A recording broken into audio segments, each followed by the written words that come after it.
প্রচেষ্টা করতে দেন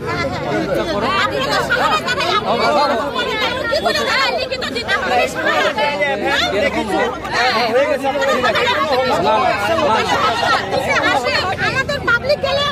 রাত্রি 4টার পর গেলে ইসে হয় না ওর কি করে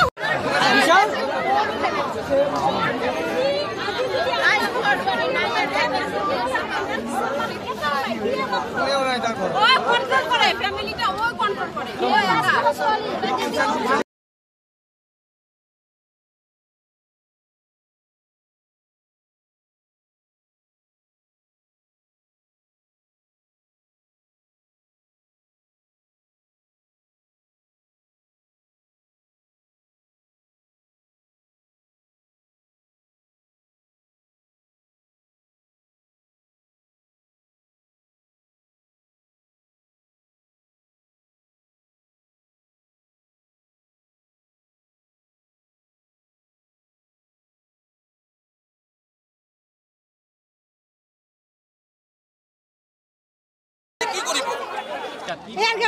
আমার ছোয়ালিকে মারছে আমার ছোয়ালিরে মারছে পুলিশে হয় পাবলিকে এইভাবে মারলো তার বিচার লাগে তার ভবিষ্যতে কি হইব ওইভাবে লাইফ লাগে ছেলেটাকে কে দেখবো ওইটা লাগে ঘর পরিবার চালানোর জন্য লাগে আর এইভাবে কেন পাবলিকে পুলিশে মারলো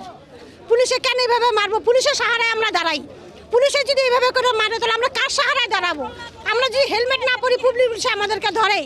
আমাদেরকে মারে আমাদের কাগজ হেলমেট নিয়ে নেয় তাহলে আমরা কি করে পুলিশের আমরা সাহারা করবো পুলিশে যদি আমাদেরকে এভাবে মারা যায় তাহলে আমরা কি করে পুলিশের সাহারা দাঁড়াবো সেটার জন্য বিচার লাগে আর সেটার জন্য আমার লাগে যে মারছে তাকে আমাদের লাগে ওর ভবিষ্যৎটা কি হবে ওইভাবে লাগে আর ডেড বডি ওর লাইফটা কে চাবে সেটাও আমাদের লাগে তাহলে আমরা আর কিভাবে চলবো সেই সাহারাটা আমাদের লাগে যে আমরা কিভাবে পাবলিক নিয়ে দাঁড়াবো পাবলিক নিয়ে আমাদের দাঁড়াতে লাগবে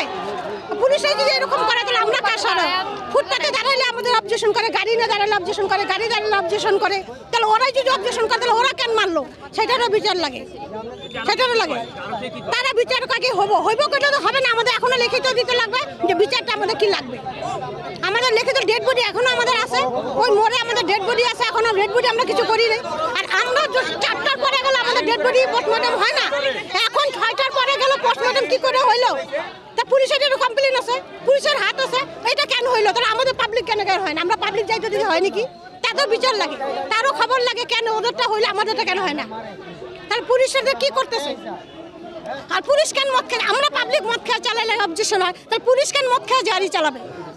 ওরাও কেন মদ খেয়ে গাড়ি চালায় তাহলে ওদের তো অবজেকশন করা উচিত ওরা কেন মদ খেয়ে চালাবে এটারও তো অবজেকশন লাগে